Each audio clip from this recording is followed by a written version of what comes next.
Thank you. Thank you, Speaker. Okay. I ask unanimous consent that all members may have 5 legislative days to revise and extend their remarks. Without objection. Mr. Speaker, I have an honor and privilege to stand in the House today to highlight the courage of a young man, Enes Freedom, who has dealt with the tyranny of a country that he came from. This also, becoming an American citizen, decided to stand for those who do not have the voices that we have here. And I want to thank my colleagues for being here to share these moments for us, and to actually to educate the American people. The fact that freedom is something we have to fight for, not only here, but everywhere there's a voice that's seeking for the things we sometimes take for granted.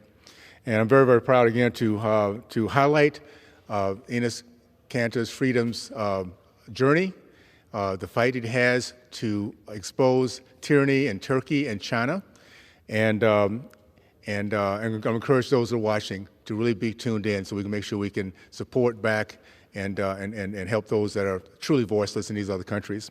So we're going to start off with my good friend and colleague from Texas, Monica De La Cruz. 5 minutes or less, whatever. I ask for unanimous consent to address the House for 1 minute and to revise and extend my remarks. Mr. Speaker, I rise today before you as a South Texan and an American to speak out against the human rights violations being committed in Turkey. The Turkish government, under the leadership of President Erdogan, has been suppressing the basic human rights of its citizens for far too long. As we gather here today, thousands of innocent individuals in Turkey are being unjustly detained, tortured, and subjected to inhumane treatment. Turkish authorities have shown no regard for the basic rights and freedoms that we take for granted here in our country. We have heard reports of journalists being arrested and imprisoned simply for speaking out against the government. Teachers, academics, and activists have all faced similar fates. There are countless cases of people being detained and held without trial or evidence. This is not acceptable in any society, let alone one that claims to be a democracy. But we are not just here to talk. We are here to demand action from President Biden and insist that he puts the interests of the American people first and take time to listen to Turkish Americans, such as professional basketball player Enes Freedom, who has been a vocal advocate for human rights in Turkey. Enes has been tirelessly fighting for the rights of the Turkish people, and he has faced persecution for doing so. He was forced to give up his passport and feared for his life after being accused of being a terrorist for simply speaking out against the government. We cannot stand by and watch as innocent people are being subject to such a brutality. Our top priority as members of Congress is to care for the American people. The Biden administration has an entire State Department that is supposed to advance our interests around the world. It is time for the Biden administration to do its job. We respect the sovereignty of other nations, but the human rights violations in Turkey can no longer be ignored. We are all God's children. Let us continue to fight for a world where human rights of all men, women, and children are respected, regardless of where they come from. I yield back. Thank you, my friend. What a great addition to our conference. Thank you, Monica. Really appreciate you. I'd like to bring up my good friend for 5 minutes or less, Gus Billy Arcus. Appreciate it, Gus. Thank you. Thank you so very much. I appreciate it. Thank you, Mr. Speaker, for allowing us tonight. And I'm telling you, I want to thank my good friend, Mr. Owens. Mr. Owens, you do an outstanding job, and what a great American you are. So I want to thank you, and thanks for organizing this very important special order on the persecution faced by Enes Kanter freedom by the Erdogan regime. This issue has personal significance to me, Mr. Speaker, because I consider Enes a very close friend. I'm proud to call him my friend. Enes is someone that should be held up and supported by the American government as someone who has used his platform to speak out against human rights violations around the world. Instead, Mr. Speaker, as the previous speaker said, the Biden administration has been critically silent on the Turkish persecution of Enes Kanter freedom. Most recently, Enes had a $10 million Turkish lira bounty, slightly more than $500,000 placed on his head by the Erdogan regime. This is just the latest of a long line of direct attacks against Enes Kanter freedom by the Turkish government. It's unacceptable. We must speak out. Since 2017, the Erdogan regime has issued at least 10 arrest warrants against Kanter freedom, and he even narrowly avoided arrest on behalf of the Turkish government in Indonesia. Unacceptable, Mr. Speaker. I know for a fact that he hasn't seen his family for approximately 10 years because he can't go back to his native Turkey.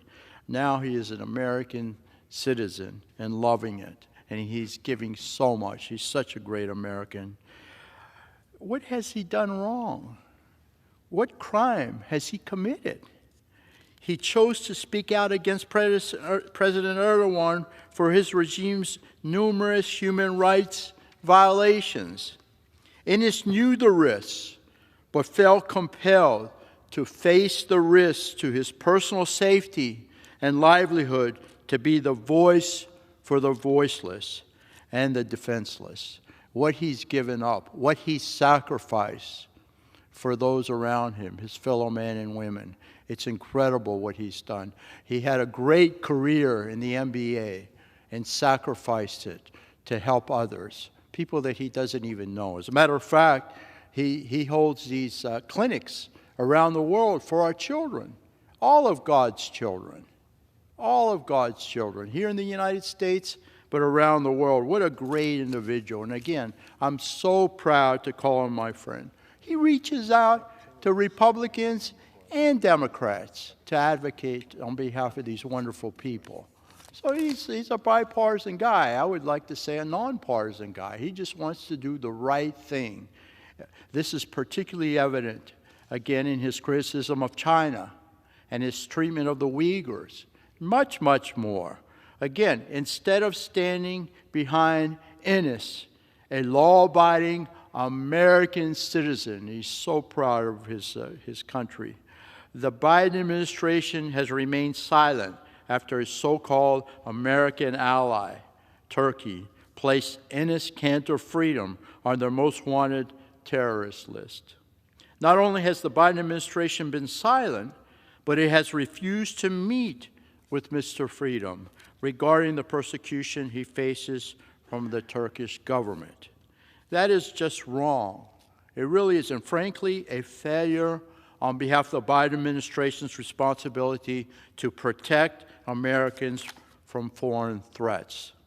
Through the global Magnitsky Human Rights Accountability Act, President Biden is authorized to impose sanctions on any foreign person that is responsible for extrajudicial killings, torture, or other gross violations of internationally recognized human rights against any individual.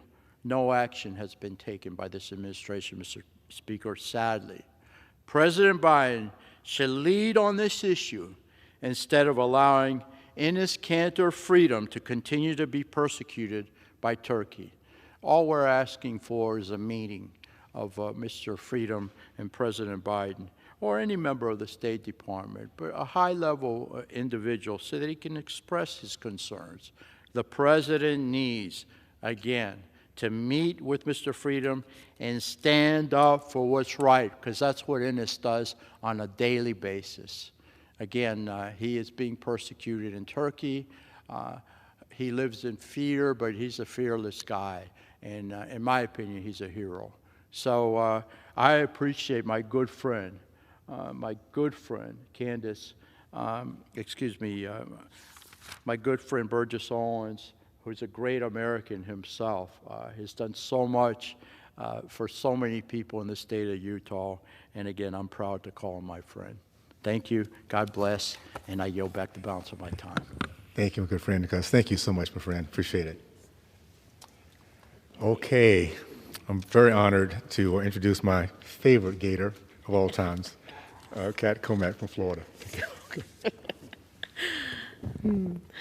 Well, thank you, Mr. Speaker, and thank you to my good friend and colleague from the great state of Utah, Mr. Burgess Owens, who also happens to be a Floridian by birth. I rise today to add my name to the many of my colleagues who are here today to stand in support of our friend, Enes Kanter Freedom. Enes has sacrificed his career and has put his life on the line to pursue the noble and often dangerous path of fighting for human rights around the world. In a time when it's easy to go with the flow, often at the expense of those in lands far away, he has made the decision to speak up and speak out. As a result of his vocal opposition to the various human rights abuses happening around the world today, including the Chinese genocide of Muslim Uyghurs or the oppressive and often brutal regime in his homeland of Turkey, he has, as an human rights advocate, seen a bounty placed on his head, $500,000 to anyone who will end his life, to silence him from highlighting the atrocities that few dare expose. Inspired by the United States example of liberty and justice for all, Enes became an American citizen, even changing his last name to Freedom, and chose to stand up for what's right, even at the expense that cost him so much. Enes embodies the American dream and has repeatedly displayed the courage, grit, and work ethic necessary to change the world. He has become a friend not just to me, but to several of my friends here in the House of Representatives on both sides of the political aisle. But despite his best efforts here in the House of Representatives, his calls to meet with White House officials and, more pointedly, President Biden have fallen on deaf ears. And you have to ask yourself why. Why would the White House refuse to meet with an individual as high profile as Enes Kanter Freedom? There simply is no good excuse, at least not one that we can discuss here today. I thank my colleague from Utah for hosting this special order and encouraging this administration to step up and to meet with Enes to discuss the horrific atrocities happening around the world. Moreover, the atrocities that are occurring against Americans who speak out against those who commit these horrific acts. I encourage those who are watching here today, you can be a force for good. You can speak up and you can speak out. And with that, I yield back. Thank you, Kat. Appreciate it so much. I want to, first of all, we're going to switch slides here in a minute. But I just want to, first of all, thank my colleagues. It's been a full day, flying day, and yet they found the time. Many would have loved to have been here, but they have other meetings going on to speak up for a young man who had the courage when many in the NFL and NBA league would not. He had the courage to stand out. He had the courage to stand up, because freedom is something that many of us take for granted. He happened to be a young man at the age of 20 that stood up against the regime that he saw changing. And up to 2 years ago, started exposing the atrocities in communist China, a country that's very near and dear to the NBA, because that's where they get a lot of their funding now. That's where they get a lot of their profits now. And for him to do that, well, you can see that there's not very many playing the game, becoming very, very wealthy, becoming very, very popular, getting a lot of fame, not willing to do what Enes was willing to do, give it all, because he believed so much in the idea of freedom. I rise today to express my grave concerns regarding human rights abuses discussed tonight. Once a thriving democracy, the 2 decades-long ruthless regime of Erdogan has made Turkey notorious for human rights abuses. For over a decade, former NBA star Enes Freedom has used this platform to speak for the voiceless, suffering under the tyranny of Turkey and communist China. Turkey's oppressive behavior does not end with Enes. Journalists, human rights activists, protesters are jailed. His father was jailed because of what he spoke up here in the United States, unjustly, to say the least. Protesters are jailed without trial and labeled terrorists without evidence. Turkey is ranked 4th globally for arresting journalists critical of the government. The Turkish president has also weaponized the judiciary system to target opposition parties. This is not democracy. This is not what a NATO ally should be standing for or acting like. 2 years ago, the Constitutional Court of Turkey shut down the 2nd largest political party. Women's rights are also under threat in Turkey as well. The Turkish government withdrew from the Istanbul Convention, an international treaty to tackle gender-based violence. In anticipation for a formidable challenge in the upcoming general elections in Turkey, the regime is intimidating rival parties, voters, and the press to sway the election results in the government's favor. The Biden administration and other NATO allies must condemn these hideous acts of the Turkey's regime. Unfortunately, once again, President Biden is a laggard when it comes to protection of the basic human rights and freedoms. Though American citizen, Turkey put a $500,000 bounty on Enes for calling out the abuses in Turkey, of power in Turkey. President Biden has been noted before, has repeatedly refused to meet with our fellow citizen. He's also ignored the official requests from many of my fellow Republican colleagues to do so. The Biden administration has failed to protect one of the most fundamental rights of every American, freedom of speech. When Enes criticized the Chinese Communist Party for its brutality against its own people, the NBA abruptly ended his career. As the corporatist sports complex, NBA, NFL, and Nike proudly promoted the anti-flag, anti-American, BLM Marxist movement, it was Enes Freedom who was speaking about the real human rights abuses being perpetrated by the Chinese CCP. Note here the shoe, in slavery. No slavery. That is something that you did not see on TV, I can promise you that. It was his voice who exposed the corporate sports complex hypocrisy as they chose to turn a blind eye to the misery of their business model, the misery their business model had created for the Chinese people. And his criticism accumulated in the CC's demand that he be canceled. The CCP's cancellation of NBA's China's TV coverage drove home the consequences of not bowing to their demands. Once the NBA acted to terminate the 11-year All-Star career, the CCP allowed NBA games to once again be aired in the Chinese market. The NBA, NFL, and Nike decades-old partnership with the Chinese CCP has created a culture within this complex that can best be summarized as profit over American patriotism and profit over the Chinese people. It is a culture that has granted credibility to the communist Chinese regime, a regime that has an internment of over 1 million Muslim Uyghurs.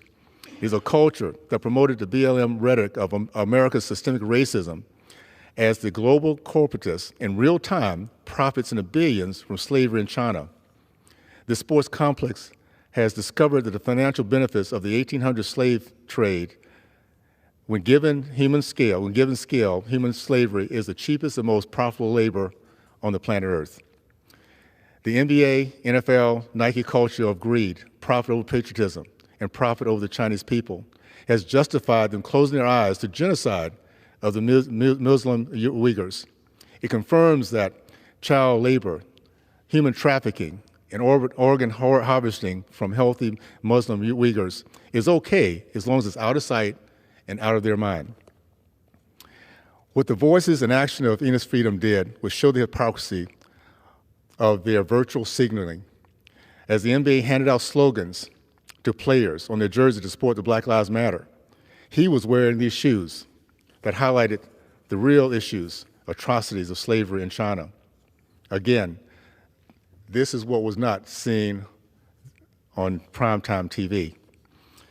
On a side note and a personal note, where are the activists, the activist voices of these corporatist sports complexes as they, throughout our country, see the hopelessness of black youth callously killing each other by the thousands?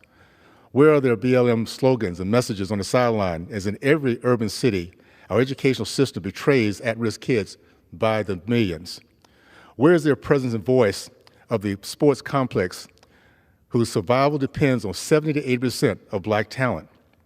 So no, my friends, the corporatist sport complex of the NFL, NBA, and Nike could care less about black lives, Muslim lives, Asian lives, white lives, or American lives.